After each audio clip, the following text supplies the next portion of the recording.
আর মাত্র 3 দিন। 3 দিন পরেই আমি পেয়ে যাব সেই মহাশক্তি, যার জন্য আজ 13টা বছর আমি আরাধনা করছি। হঠাৎ দরজায় ঠকঠক আওয়াজ। ভয়ঙ্কর দৃষ্টিতে দরজার দিকে তাকিয়ে দরজা খুলে দিবে। একটা কালো সাপ ভিতরে প্রবেশ করবে।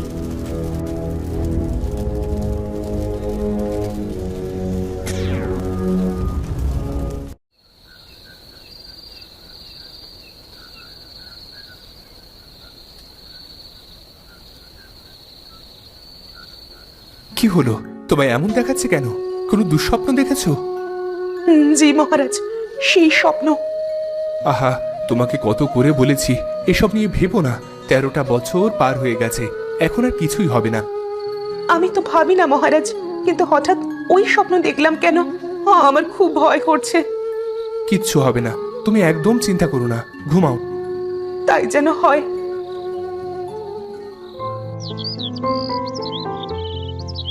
3 দিন পরে মহারাজ সিংহাসনে বসে আছেন।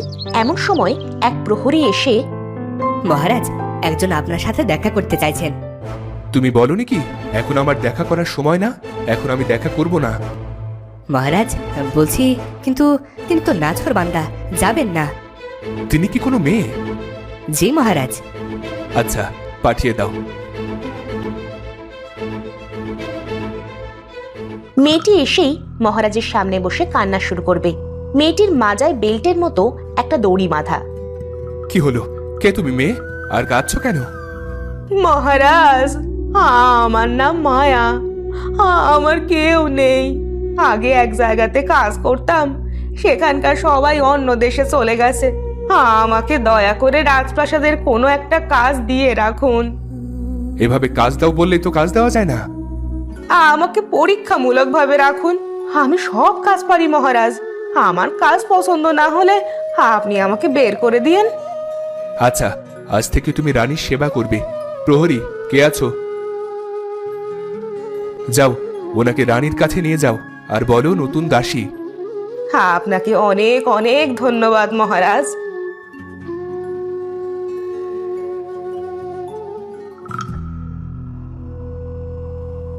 কে ইনি? মহারাজ আপনার জন্য নতুন দাসী নিযুক্ত করেছেন মহারানী। আচ্ছা, যাও। জি মহারানী। তোমার নাম কি? মায়া। কি কি কাজ জানো? হ্যাঁ, আমি সব কাজ জানি মহারানী। বেশ, আজ তাহলে তুমি রান্না করো তো। জি মহারানী। এরপরে মায়া রান্নাঘরের দিকে যেতে থাকবে।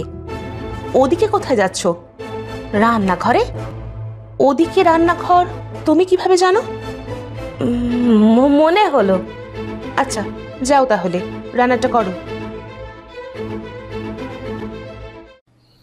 রাতের বেলা মহারাজ এবং মহারানী শুয়ে আছেন। কি ইরা, তোমার নতুন দাসী পছন্দ হয়েছে? জি মহারাজ, তার রান্না তো আজ খেলাম, অসাধারণ। হ্যাঁ, আচ্ছা ঘুমাও তুমি, রাত হচ্ছে। হঠাৎ একটা সাপ দরজা দিয়ে প্রবেশ করে রানীর দিকে অগ্রসর হচ্ছে। বিছানায় এসে রানীর বুকে উঠে যখনই ছোবল দিতে যাবে, রানীর চোখ খুলে যাবে আর রানী সাপটিকে বুকের ওপর থেকে ধরে ফেলে চিৎকার করে উঠবে। কি হলো রানী? সাপ, আমাকে বাঁচান। দেখো তো কোথায় সাপ? কই, কোনো সাপ তো নেই। না না, আমি দেখেছি, আমার বুকে পড়ে উঠেছিল আর দরজার সামনে কেউ একটা ছিল। আহা রানী, এসব তোমার চোখের ভুল, তোমার বিশ্রাম দরকার, ঘুমাও। না না না, আমি প্রথমবারই ব্যর্থ হলাম। আর একটুর জন্য রানী বেঁচে গেল, কিন্তু আমাকে তো প্রতিশোধ নিতেই হবে। এবার আমাকে দ্বিতীয় চাল চালতে হবে। কাল তো আমার প্রথম চাল ফেল হলো, আজকে আমি দ্বিতীয় চাল চালবো। রাজা রানীর খাবারে বিষ মিশিয়ে তাদের মারবো, দুটোই একসাথে মরবে। এরপরে মায়া হাসতে থাকবে আর হাসতে হাসতে তার কোমরে বাঁধা দড়িটা হাতে নেবে। মুহূর্তে সেটা সাপ হয়ে যাবে আর সেই সাপের মুখ থেকে বিষ চেপে খাবারে মিশিয়ে দিবে। ডাইনিং টেবিলে রাজা রানী খেতে বসেছে। মায়া তাদের জন্য খাবার নিয়ে আসছে। তোমাকে রেখে অনেক উপকৃত হয়েছি মায়া, তোমার রান্না অনেক সুস্বাদু, কি বলো এরা? জি মহারাজ, আপনি ঠিকই বলেছেন। ধন্যবাদ মহারাজ, ধন্যবাদ মহারানী। এরপরে মহারাজ মহারানী খাওয়ার জন্য প্রস্তুতি নেবে। মহারানী যখন খাবার বেড়ে দিতে যাবে, তখন কোথা থেকে একটা বিড়াল এসে টেবিলে লাফ দিয়ে খাবার নষ্ট করে দিবে। আহা ইরা, এই বেড়ালটা আবার কোথা থেকে এলো? জানি না মহারাজ, খাবারগুলো তো সব নষ্ট হয়ে গেল। আচ্ছা ঠিক আছে, মায়া এগুলো পরিষ্কার করে নিয়ে যাও তো। রানীমা, আপনারা বসুন, আমি আপনাদের জন্য আবার খাবার তৈরি করছি। এখন আর খাবো না। সে কি ইরা, তাহলে না খেয়ে থাকতে হবে? সমস্যা নেই মহারাজ, আমি মালতীকে খাবার বানিয়ে ঘরে দিয়ে যেতে বলবো। রানী, আমি খাবার বানিয়ে দিই? না, তুমি এগুলো পরিষ্কার করো আগে। এরপরে মহারাজ মহারানী চলে যায়, আর মায়া রাগে রাগে চলে যায় নিজের রুমে। বিড়ালটাকে বলেছিলাম মহারানীর ঘরের টেবিলে উঠে তার চিরুনিতে বিষ মেশাতে, আর ও খাবার টেবিলে উঠে খাবার নষ্ট করে দিল। ওর জন্য আমার আরো একটা প্ল্যান চলে গেল। ওকে আমি এক্ষুনি শেষ করে দিব। এরপরে মায়া তার কোমরের দড়ি খুলে ফু দিবে, আর তার সাপ হয়ে যাবে। সখা, যাও এক্ষুনি ওই বিড়ালটাকে তোমার বিষ দিয়ে হত্যা করে এসো। সাপটা চলে যাবে, গিয়ে বিড়ালটাকে কামড়ে মেরে ফেলবে। এভাবে হবে না, একটা না একটা সমস্যা লেগেই আছে। আমাকে অন্য কিছু ভাবতে হবে। কিছু সময় ভেবে সে রান্নাঘরের সামনে যাবে। মালতী রান্নাঘরে রান্না করছিল। সে তার শক্তি ব্যবহার করে রান্নার হাঁড়ি থেকে সাপ বের করবে। মালতী চিৎকার করে দৌড়ে বেরিয়ে আসবে। সাপের হাঁড়ি, মহারানী, সাপের হাঁড়ি। কি বলছো তুমি? কিছুই তো বুঝতে পারছি না। মহারাজ, সাপের হাঁড়ি। কি হয়েছে স্পষ্ট করে বলো, তুমি এত ভয় পেয়ে আছো কেন? আমি রান্না করতে গিয়েছিলাম, তখন হাঁড়ি থেকে সাপ বের হচ্ছে। কি সব আবুল তাবুল বলছো? আমি ঠিকই বলছি মহারাজ। আচ্ছা আচ্ছা, তুমি যাও, আজ তোমার ছুটি। আজ তাহলে না খেয়ে থাকতে হবে, তাছাড়া কি আর করার? রাত হয়ে গেছে, ঘুমান। আজ না খেয়ে থাকতে হবে। আমি তোমাদের শেষ করে দিব। আমি আমার প্রতিশোধ নিব, তোমাদেরকে না খাইয়ে মারবো।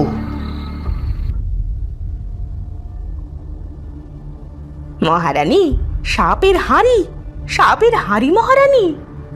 সাপের হাঁড়ি মানে? মহারানী, রান্নার জন্য হাঁড়ি নিয়েছিলাম, কিন্তু হাঁড়ি থেকে যে সাপ বের হচ্ছে। কি হচ্ছে সব? আচ্ছা তুমি যাও, আমি দেখছি। মহারানী, কাল থেকে কিছু খাওয়া হয়নি, এভাবে চললে তো না খেয়ে মরবো।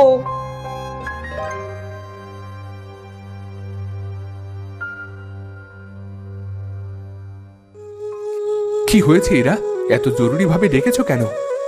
মহারাজ, দাসীরা রান্না করতে গেলেই হাঁড়িতে সাপ পাচ্ছে। হাঁড়ি নিলেই হাঁড়ি থেকে সাপ বের হচ্ছে। তাহলে কি 13 বছর আগে সেটা সত্যি হতে যাচ্ছে? এই সাপগুলো কি তবে প্রতিশোধ নিতে এলো? কি সব বলছো মহারানী?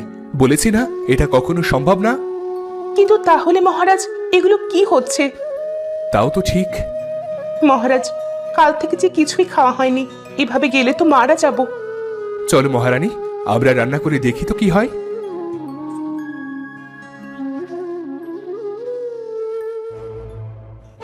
কিন্তু তারা যাওয়ার পরে যখনই হাঁড়ি নিতে যাবে রান্না করার জন্য, তখন হাঁড়ি থেকে সাপ বেরোতে থাকবে, আর সেগুলো মহারাজ এবং মহারানীর দিকে কামড়াতে অগ্রসর হবে। মহারাজ, এক্ষুনি এখান থেকে বেরিয়ে চলুন। এইসব কি হচ্ছে এরা? মহারাজ, এখন কথা বলার সময় নয়, আপনি তাড়াতাড়ি বেরিয়ে চলুন।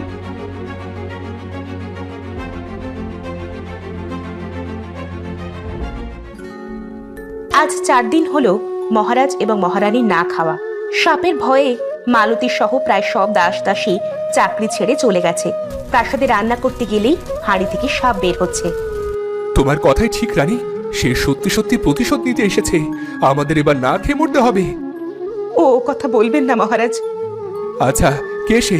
তাকে তো শেষ করতে পারলেই সব সমস্যার সমাধান হয়ে যায়। মহারাজ, মায়া প্রাসাদে আসার পর থেকেই যত সমস্যা শুরু হয়েছে। আর ও যেদিন এসেছিল একা একাই রান্নাঘরের দিকে চলে যাচ্ছিল।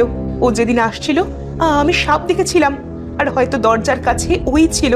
তাছাড়া আমরা যেদিন রান্না করতে গেছিলাম সেদিনও জানলার ধারে দাঁড়িয়েছিল। হ্যাঁ রানী, এজন্য ও এখনো রাজপ্রাসাদ থেকে যায়নি। তখনই মায়া হাসতে হাসতে তার ভয়ঙ্কর রূপ ধরে প্রবেশ করবে, আর তার পিছনে শত শত সাপ। আপনি ঠিকই ধরেছেন নারী, আমি সেই আতঙ্ক। আজ থেকে 13 বছর আগে চুরির অপবাদে আপনারা আমার নির্দোষ বাবাকে হত্যা করেছিলেন। দেখো মায়া, তুমি আমাদের ছেড়ে দাও, তোমাকে আমি এই রাজপ্রাসাদ দিয়ে দেব। আমি লোভী নই, আমি আমার প্রতিশোধ নেব। সেদিন ফাঁসির মঞ্চে দাঁড়িয়ে আমার বাবা বলেছিল এর প্রতিশোধ একদিন কেউ নিতে আসবে, সেই কেউ একজন আমি। দেখো মায়া, সেদিন ভুল বোঝাবুঝি হয়েছিল, অপরাধী অন্য কেউ ছিল। ভুলে তোমার বাবাকে আমরা শাস্তি দিই। এই কথা তো সেদিন বাবা অনেকবার বলেছিল, কই আপনারা তো শুনেননি? যা হবার হয়ে গেছে, এখন তুমি আমাদের মাফ করে দাও, তোমার পায়ে পড়ছি। 13 বছর সাধনার পর আপনাদের মারার শক্তি অর্জন করেছি আমি।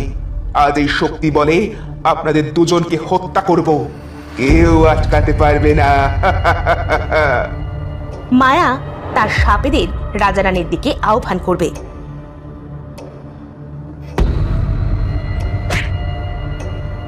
মহারাজ, মহারানী, পালান পালান! রাজা রানী পিছনের দরজা দিয়ে পালাবে, আর মালতী পালাতে পারলেও তাকে 2-1টা সাপ কামড়ে দিবে।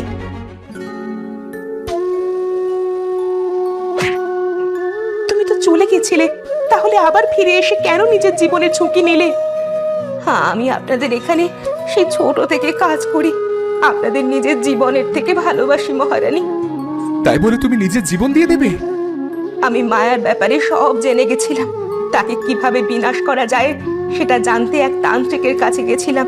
সে বলল তার লাঠিটা ভাঙ। কথা বলতে বলতে মালতী মারা যাবে। মালতী, মালতী চোখ খুলো মালতী! মায়ের হাত থেকে লাঠি চলে যাওয়াতে সাপগুলো তার আওতা থেকে বিচ্যুত হয়ে যায়। তখন সাপগুলো স্বাধীন হয়ে যায়, তাই মায়ের ওপরেই সাপগুলো আক্রমণ করে। বাঁচাও, বাঁচাও! তো বন্ধুরা, ভিডিওটি কেমন লাগলো? যদি ভালো লাগে চ্যানেলটি সাবস্ক্রাইব করে বেল আইকনটি বাজিয়ে দিও। দেখা হচ্ছে পরের ভিডিওতে। ধন্যবাদ।